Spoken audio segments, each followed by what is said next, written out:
నమస్కారం. స్వధర్మ పాడ్కాస్ట్కు తిరిగి స్వాగతం. నేను మీ host doctor M V Sai Kumar. మిత్రులారా, పురుషోత్తమ ప్రాప్తి యోగంపై మనం చేస్తున్న ఈ ప్రత్యేక ప్రయాణం నేటితో చివరి ఘట్టానికి చేరుకుంది. ఈ 5 ఎపిసోడ్ల ప్రయాణంలో మనం ఎన్నో అద్భుతమైన విషయాలను చర్చించుకున్నాం. నేటి ఎపిసోడ్లో ఈ అధ్యాయం యొక్క సారాంశాన్ని, అంటే 16 నుండి 20 శ్లోకాల వరకు ఉన్న పరమ రహస్యాన్ని మనం తెలుసుకోబోతున్నాం. కానీ చర్చలోకి వెళ్లే ముందు మన స్వధర్మ రక్షణ ఫౌండేషన్ గురించి 2 మాటలు. మిత్రులారా, జ్ఞానం సేవగా మారినప్పుడే దానికి సార్థకత. మన ఫౌండేషన్ యొక్క ప్రధాన ఉద్దేశం ఆధ్యాత్మిక విలువల్ని కాపాడుతూనే ఆపదలో ఉన్నవారికి అండగా నిలవడం. మనం అన్నదానం, నిరుపేదలకు వస్త్రదానం మరియు మన సంస్కృతికి మూలమైన గోమాతలకు గ్రాసాన్ని అందిస్తున్నాం. కేవలం చదవటం కాదు, సమాజం కోసం పనిచేయటమే అసలైన స్వధర్మం. పురుషోత్తమ ప్రాప్తి యోగంలో 16వ శ్లోకం అత్యంత కీలకమైనది. ఇక్కడ నుండే పురుషోత్తముడు అంటే ఎవరో వివరించడానికి పునాది పడుతుంది. ఈ శ్లోకంలో కృష్ణుడు ఈ ప్రపంచాన్ని, జీవులను 2 వర్గాలుగా విభజించి చెప్తున్నారు. శ్రీమద్ భగవద్గీత 15వ అధ్యాయం 16వ శ్లోకం. ద్వావిమౌ పురుషౌ లోకే క్షరశ్చాక్షర ఏవ చ క్షరః సర్వాణి భూతాని కూటస్థోక్షర ఉచ్యతే. ద్వావిమౌ పురుషౌ లోకే క్షరశ్చాక్షర ఏవ చ క్షరః సర్వాణి భూతాని కూటస్థోక్షర ఉచ్యతే. ఈ శ్లోకంలో కృష్ణ పరమాత్మ 2 రకాలైన వ్యక్తులు, అంటే 2 టైప్స్ ఆఫ్ బీయింగ్స్ గురించి మాట్లాడుతున్నారు. మొదటి రకం క్షర పురుషుడు, ది పెరిషబుల్. క్షర అంటే క్షీణించేది లేదా నశించేది అని అర్థం. ఈ లోకంలోని సమస్త ప్రాణులు, అంటే చీమ నుండి బ్రహ్మ వరకు ఉన్న భౌతిక శరీరాలన్నీ క్షర వర్గానికి చెందుతాయి. ఎందుకంటే శరీరం పుడుతుంది, పెరుగుతుంది, చివరికి నశిస్తుంది. మన కంటికి కనిపించే ఈ ప్రకృతి అంతా క్షర. రెండవ రకం అక్షర పురుషుడు, ది ఇంపెరిషబుల్. అక్షర అంటే నాశనం లేనిది అని అర్థం. ఇక్కడ కూటస్థుడు అనే పదాన్ని వాడారు. అంటే శరీరాలు మారుతున్నా లోపల మార్పు లేకుండా స్థిరంగా ఉండే ఆత్మతత్వాన్ని అక్షర పురుషుడు అంటారు. మన శరీరం ఒక హార్డ్వేర్ లాంటిది, అది పాతబడిపోతుంది, క్షర. కానీ దానిలో ఉన్న సాఫ్ట్వేర్, చైతన్యం లేదా పొటెన్షియల్ ఎప్పటికీ ఉంటుంది, అక్షర. ఒక స్టూడెంట్ తన మార్కులు, ర్యాంకులు, క్షర, చూసి కుంగిపోకూడదు. తనలో ఉన్న అనంతమైన సామర్థ్యాన్ని, అక్షర, గుర్తించాలి. లోకం ఎప్పుడూ మారుతూనే ఉంటుంది, క్షర. కానీ ఆ మార్పుల మధ్య కూడా చలించకుండా ఉండే మనస్తత్వాన్ని అలవర్చుకోవడమే కూటస్థ స్థితి. యాప్టిట్యూడ్ అంటే కేవలం లెక్కలు చేయడం కాదు, క్లిష్ట పరిస్థితుల్లో కూడా స్థిరంగా ఆలోచించగలగటం. మన స్వధర్మ రక్షణ ఫౌండేషన్లో మనం ఇచ్చే అన్నం లేదా బట్టలు నశించిపోయేవి, క్షర. కానీ ఆ సేవ ద్వారా మనం పొందే తృప్తి, మనం సంపాదించే పుణ్యం, మన ఆత్మకి అంటుకునే శాశ్వత సంస్కారం, అక్షర. అందుకే శాశ్వతమైన ఆనందం కోసం క్షరమైన, అశాశ్వతమైన వస్తువుల్ని త్యాగం చేయాలి. శ్రోతలారా, ఈ ప్రపంచంలో మనం 2 రకాల వ్యక్తుల్ని చూస్తుంటాం. ఒకటి బాహ్యంగా కనిపించే శరీరం, హోదా, ఆస్తులు. ఇవన్నీ క్షర. అంటే ఈరోజు ఉంటాయి, రేపు పోతాయి. కానీ వీటన్నిటి వెనుక ఒక మార్పు లేని శక్తి ఉంది, అదే అక్షర. మనం చేసే పొరపాటు ఏంటంటే నశించిపోయే వాటి కోసం పాకులాడుతూ శాశ్వతమైన ఆత్మతత్వాన్ని మర్చిపోతున్నాం. మిత్రులారా, మన ప్రయాణం ఈ క్షరలోకం నుండి అక్షర స్థితి వైపు సాగాలి. మన స్వధర్మ రక్షణ ఫౌండేషన్ ద్వారా మనం చేసే సేవ కూడా మనల్ని ఆ శాశ్వత తత్వానికి దగ్గర చేస్తుంది. పురుషోత్తమ ప్రాప్తి యోగంలో 17వ శ్లోకం ఈ అధ్యాయానికి పురుషోత్తమ యోగం అనే పేరు రావడానికి అసలైన కారణాన్ని వివరిస్తుంది. 16వ శ్లోకంలో మనం క్షర, నశించే శరీరం, అక్షర, మార్పులేని ఆత్మ గురించి తెలుసుకున్నాం కదా. మరి ఈ రెండింటినీ నియంత్రించే ఆ సుప్రీం పవర్ ఎవరు అనేది ఈ శ్లోకం. శ్రీమద్ భగవద్గీత 15వ అధ్యాయం 17వ శ్లోకం. ఉత్తమః పురుషస్త్వన్యః పరమాత్మేత్యుదాహృతః యో లోకత్రయమావిశ్య బిభర్త్యవ్యయ ఈశ్వరః. ఉత్తమః పురుషస్త్వన్యః పరమాత్మేత్యుదాహృతః యో లోకత్రయమావిశ్య బిభర్త్యవ్యయ ఈశ్వరః.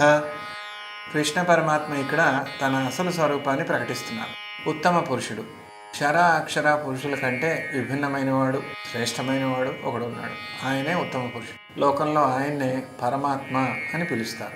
లోకత్రయమావిష్య బిభర్తి, ముల్లోకాలను పోషించేవాడు.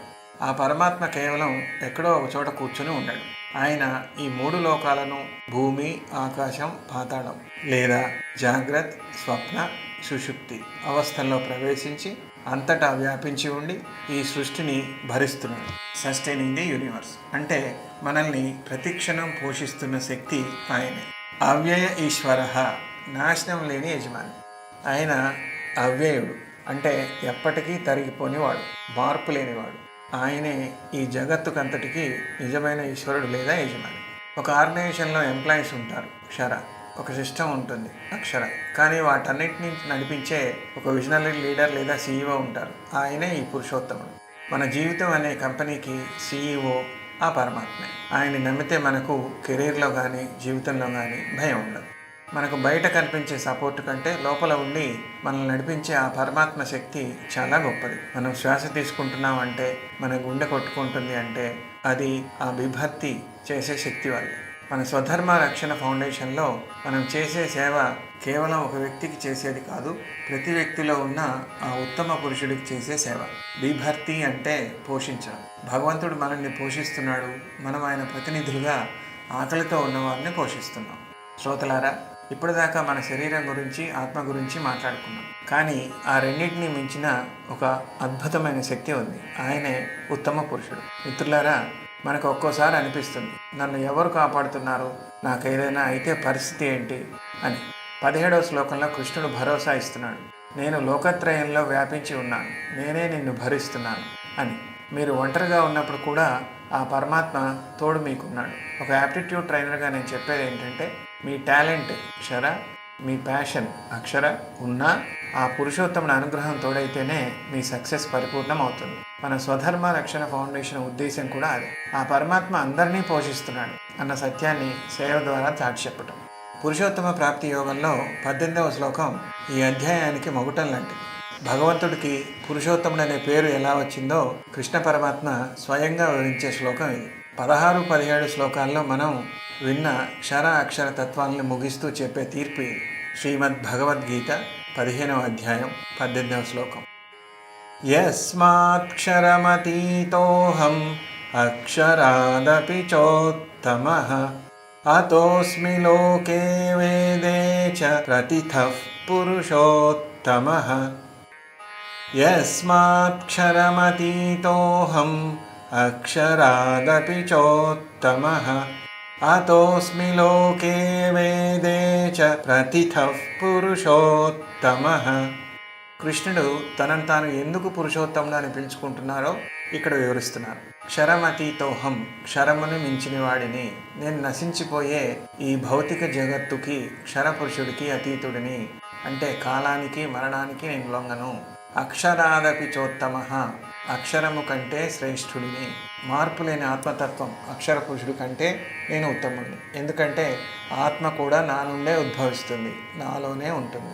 పురుషోత్తమః, అందరిలో ఉత్తముడు. క్షర అక్షర పురుషుల కంటే అతీతుడు, ఉత్తముడు. కాబట్టే లోకంలోనూ, పురాణాల్లోనూ, సామాన్యుల మాటల్లోనూ, వేదాల్లోనూ నేను పురుషోత్తముడు అని ప్రసిద్ధి చెందాను. ఒక మ్యాథమెటికల్ సెట్లో సబ్సెట్లు ఉన్నట్లుగా ప్రకృతి, ఆత్మ అన్నీ భగవంతుడిలో భాగాలు మాత్రమే. సృష్టి మొత్తానికి టాపర్ లేదా మాస్టర్ లేదా సూపర్ సెట్ ఆ పురుషోత్తముడే. మనం సంతోషం కోసం వస్తువుల మీద క్షర లేదా మన ప్రశాంతత మీద అక్షర ఆధారపడతాం. కానీ శాశ్వతమైన ఆనందం ఆ పురుషోత్తముని తెలుసుకోవడంలోనే ఉంది.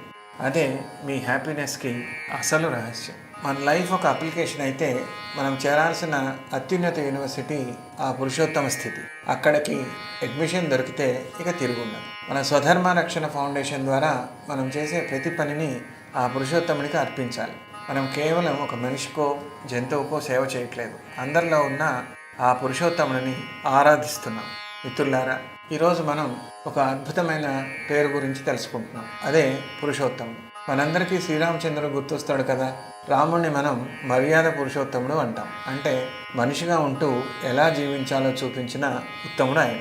కానీ ఇక్కడ కృష్ణుడు పరమతత్వం గురించి చెప్తున్నాడు. ఈ ప్రపంచం అనే మెషిన్లో స్పేర్ పార్ట్స్ క్షర మారుతుండవచ్చు, పవర్ అక్షర ఒకేలా ఉండవచ్చు, కానీ ఆ మెషిన్ని డిజైన్ చేసి నడిపే ఇంజనీర్ ఆయనే పురుషోత్తముడు. శ్రోతలారా, మీ కెరీర్లో మీరు ఎన్ని ఒడిదుడుకులు చూసినా మీ వెనుక ఆ పురుషోత్తముడి అండ ఉందని గుర్తుంచుకోండి. మన స్వధర్మ రక్షణ ఫౌండేషన్లో మనం చేసే అన్నదానం ఆ పురుషోత్తముడికి ఇచ్చే నైవేద్యం. ఆయన అనుగ్రహం ఉంటేనే మనకు సరైన బుద్ధి, సరైన జ్ఞాన మార్గం దొరుకుతాయి. పురుషోత్తమ ప్రాప్తి యోగంలో 19వ శ్లోకం ఒక అద్భుతమైన కంక్లూజన్ లాంటిది. నేను పురుషోత్తముడిని అని కృష్ణుడు తన గురించి తాను చెప్పుకున్నాక, మరి ఆయన అలా తెలుసుకున్న మనిషికి కలిగే లాభం ఏమిటి, అతడు ఎలా జీవిస్తాడు అనే ప్రశ్నకు సమాధానమే ఈ శ్లోకం. శ్రీమద్ భగవద్గీత 15వ అధ్యాయం 19వ శ్లోకం.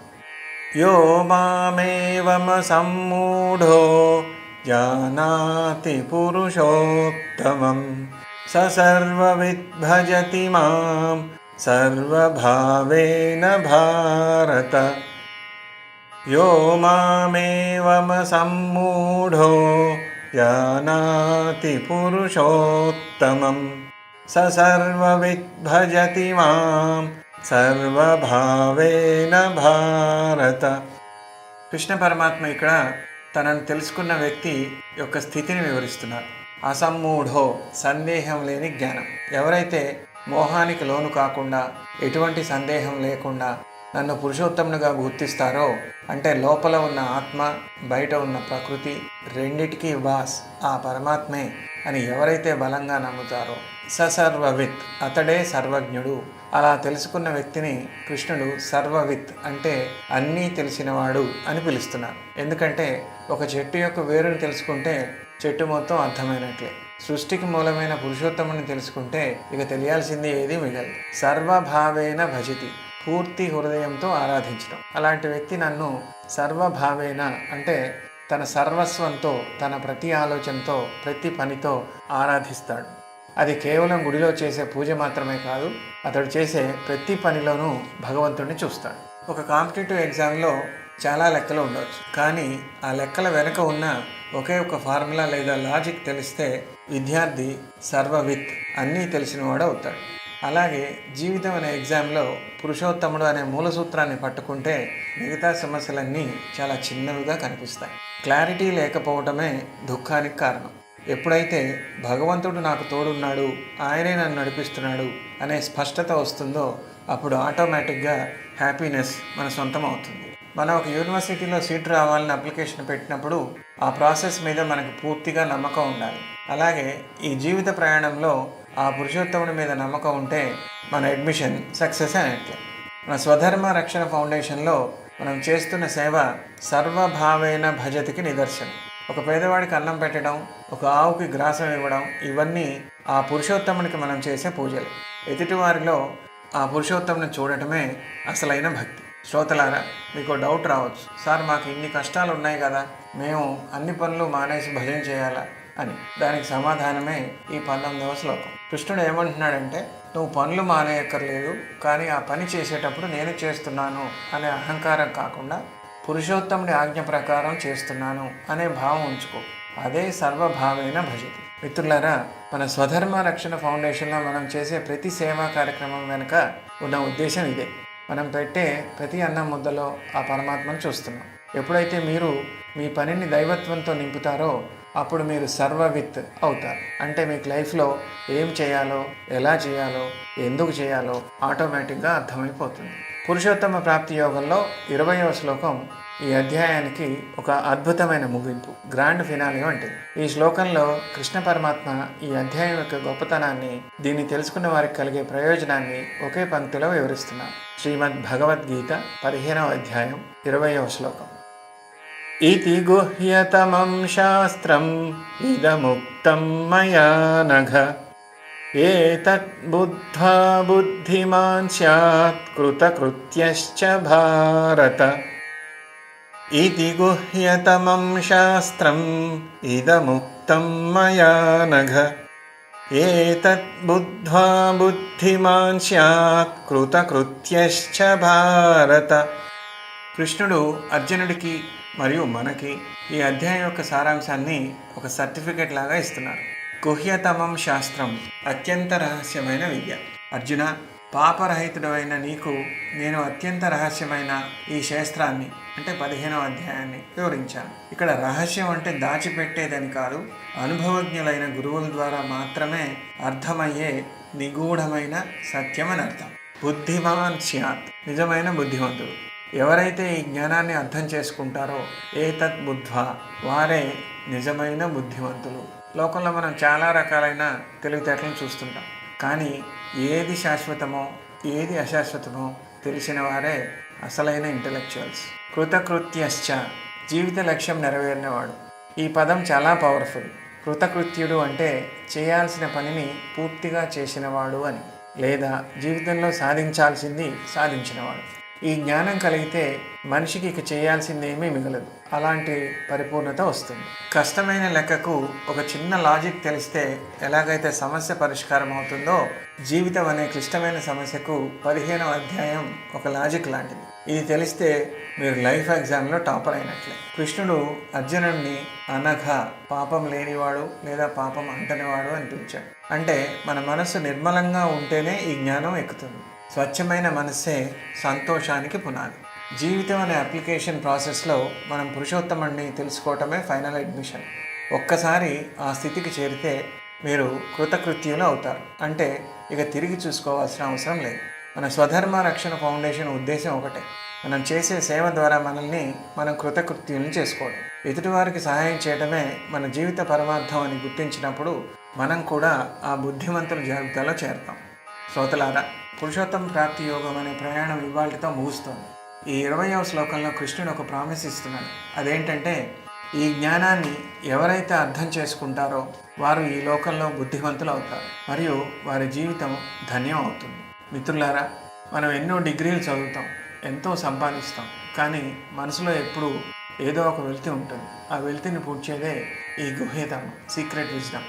మన స్వధర్మ రక్షణ ఫౌండేషన్లో మనం చేసే ప్రతి అన్నదానం, ప్రతి గోసేవ మనల్ని ఆ కృతకృత్య స్థితికి తీసుకెళ్ళటానికే. ఈ అధ్యాయం విన్న తర్వాత మీ ఆలోచన విధానంలో కనీసం ఒక చిన్న మార్పు వచ్చినా మీరు పురుషోత్తముడి వైపు ఒక అడుగు వేసినట్లే. మిత్రులారా, నేను తరచుగా చెప్పే ఒక మాట, మనం కెరీర్లో ఎన్నో డిగ్రీలు పూర్తి చేస్తాం, గొప్ప ర్యాంకులు సాధిస్తాం, పెద్ద పెద్ద సర్టిఫికెట్లు పొందుతాం, కానీ జీవితం అనే అత్యున్నత విశ్వవిద్యాలయంలో యూనివర్సిటీ ఆఫ్ లైఫ్ ఉత్తీర్ణులు కావాలంటే మాత్రం ఈ పురుషోత్తమ జ్ఞానం ఖచ్చితంగా ఉండాలి. ఈ 20 శ్లోకాలని అర్థం చేసుకోవటం అంటే దిశానిర్దేశం లేని ఈ జీవిత మహాసముద్రాన్ని సులభంగా దాటడానికి ఒక డిజిటల్ కంపాస్ సంపాదించుకోవటమే. ఎప్పుడైతే ఆ పరమాత్మే మనల్ని నడిపిస్తున్నాడనే స్పష్టత వస్తుందో అప్పుడు భయం మాయమవుతుంది. అప్పుడే మన జీవితం ఒక విజయవంతమైన అప్లికేషన్ నుండి సార్థకమైన అడ్మిషన్ వైపుకు వెళ్తుంది. ఈ జ్ఞానం కలిగిన వాడే నిజమైన బుద్ధిమంతుడు మరియు కృతకృత్యుడు అని కృష్ణుడు మనకి హామీ ఇస్తున్నాడు. చివరిగా అదొక చిన్న విన్నపం కాదు, దీన్ని ఒక గొప్ప అవకాశం అనుకున్నాం. మనం ఇంతవరకు చర్చించుకున్న ఆధ్యాత్మిక జ్ఞానం మన ప్రవర్తనలో, మన సేవలో కనిపించాలి. అందుకే మన స్వధర్మ రక్షణ ఫౌండేషన్ ద్వారా మనం చేస్తున్న సేవా యజ్ఞంలో భాగస్వాములు కావాలని మిమ్మల్ని కోరుతున్నాను. చాలామంది అడుగుతుంటారు, సార్ మేము ఆర్థికంగా సహాయం చేసే స్థితిలో లేము, మరి మేము సేవ చేయలేమా అని. మిత్రులారా, భగవంతుడికి కావాల్సింది మీ ధనం కాదు, మీ హృదయం. అందుకే మేము మీకు 2 రకాల అవకాశాలను అందిస్తున్నాం. సేవ, వాలంటీరింగ్ టైం. మీరు ధన సహాయం చేయలేకపోయినా పర్వాలేదు, మీ సమయాన్ని మాకు విరాళంగా ఇవ్వండి. తెలంగాణ మరియు ఆంధ్రప్రదేశ్లో వివిధ ప్రాంతాల్లో మనం అన్నదానం, వస్త్రదానం నిర్వహిస్తున్నప్పుడు, అలాగే మనం ఫిజికల్గా నిర్వహించే యోగా మరియు మెడిటేషన్ వర్క్షాప్స్లో మీరు వాలంటీర్లుగా వచ్చి సహాయం చేయవచ్చు. క్షేత్రస్థాయిలో సేవ చేయడం వల్ల కలిగే ఆనందం వెలకట్టలేదు. దానం, ఫైనాన్షియల్ సపోర్ట్. ఎవరికైతే తీరిక లేక స్వయంగా రాలేరో వారు మీ శక్తి మేరకు ఆర్థిక సహాయాన్ని అందించి మా సేవా కార్యక్రమాలని ముందుకు తీసుకెళ్ళచ్చు. మీరు ఇచ్చే ₹1 లేదా మీరు కేటాయించే 1 గంట సమయం అయినా అది ఆ పురుషోత్తముడికి చేసే సేవగానే మేము భావిస్తాం. మీరు వాలంటీర్గా చేరాలన్నా లేదా విరాళం అందించాలన్నా డిస్క్రిప్షన్లో ఉన్న గూగుల్ ఫామ్స్ లింక్ని ఫిల్ చేయండి, లేదా స్వధర్మ అని 7569142964 అనే మొబైల్ నెంబర్కి వాట్సాప్లో మెసేజ్ పంపండి. మిత్రులారా, స్వధర్మం అంటే బాధ్యత. ఆ బాధ్యతని కలిసి నిర్వర్తిద్దాం. ఈ 5 ఎపిసోడ్ల సిరీస్ని ఆదరించినందుకు మీ అందరికీ ధన్యవాదాలు. పురుషోత్తముడి అనుగ్రహంతో మీ జీవితం జ్ఞానంతో, సేవతో నిండాలని మనస్ఫూర్తిగా కోరుకుంటున్నాను. మీ host doctor M V Sai Kumar. లోకా సమస్తా సుఖినో భవంతు. లోకా సమస్తా సుఖినో భవంతు. ఓం శాంతి శాంతి శాంతి.